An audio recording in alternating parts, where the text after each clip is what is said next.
À medida que o clima extremo se torna mais comum, os fechamentos externos, ou as paredes, como a gente conhece, de nosso edifício, precisam melhorar. Em 2017, o furacão Maria atingiu Porto Rico, devastando a infraestrutura da ilha e matando mais de 2.900 pessoas. Na investigação seguinte, funcionários do governo descobriram que, embora os prédios construídos de acordo com as normas permanecessem em grande parte em pé, a água havia invadido os edifícios e danificado seriamente o interior das construções. O que acontece quando edifícios antigos enfrentam novos eventos climáticos e que as pessoas do setor de arquitetura, engenharia e construção estão fazendo a respeito? Tudo isso logo após a vinheta.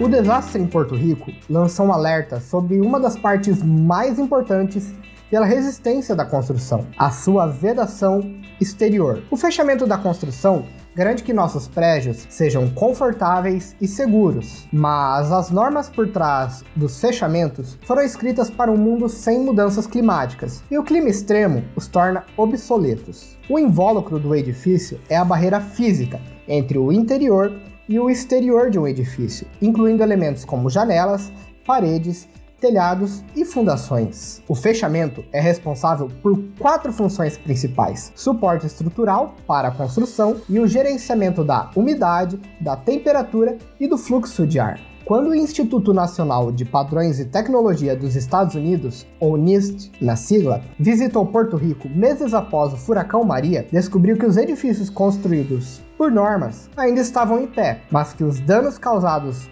pela água no interior das edificações havia inutilizado a estrutura. Com isso, podemos ver uma falha no gerenciamento da umidade na construção. Os edifícios construídos respeitando as normas, como hospitais e escolas, tiveram um bom desempenho estrutural, mas sofreram danos não estruturais extensos e perda de suas funções. Infelizmente, telhados, portas e janelas eram os pontos fracos, e a chuva era capaz de passar por portas não danificadas. Se um edifício fundamental perde a capacidade de funcionar devido à invasão da água da chuva, você não pode prestar serviços. O furacão Maria é o pior cenário possível, mas quais outros desafios a mudança climática global representam para nossos sistemas de vedação? Um dos desafios climáticos nas construções é a gestão térmica. Com o aquecimento global, a morte pelo calor já é um dos principais fatores em crianças e idosos nos Estados Unidos. Mas um sistema de vedação adequado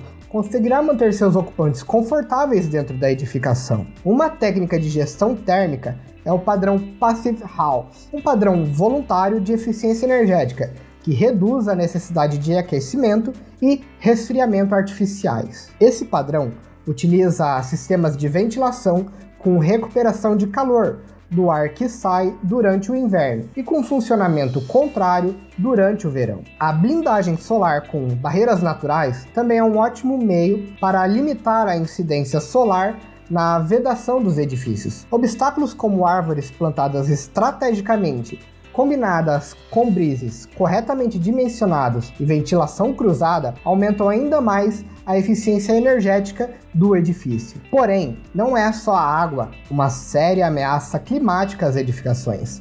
O vento também causa estragos gigantescos nas estruturas. Durante um furacão, as forças laterais de pressão ou sucção podem colapsar a estrutura ou simplesmente arrancar um telhado. E existem técnicas construtivas que podem minimizar o efeito do vento, entre elas vidros de impacto e a concepção de uma estrutura monolítica, principalmente no estilo de cápsulas. Como exemplo, temos a casa Eye of Storm, na Carolina do Sul, uma construção em concreto armado e formato semisférico, com a menor quantidade de fásceis possíveis para o vento. Já contra inundações, ainda temos estratégias como a construção de casas em níveis mais altos do que a enchente, calculadas com um período de retorno de 100 anos. Sistemas de contenção de água, como muros e portões especiais, aliados também a sistemas de bombas. No futuro, podemos esperar por normas construtivas mais adaptadas à realidade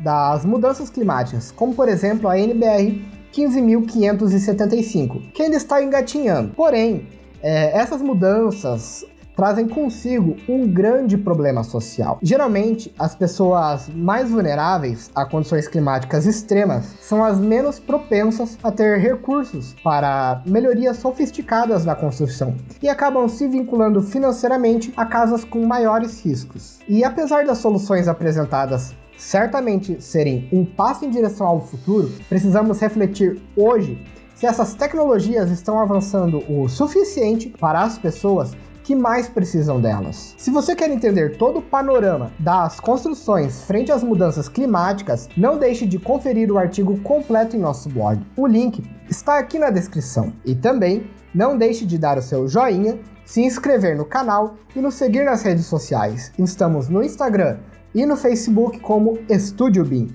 Te vejo lá. Um grande abraço.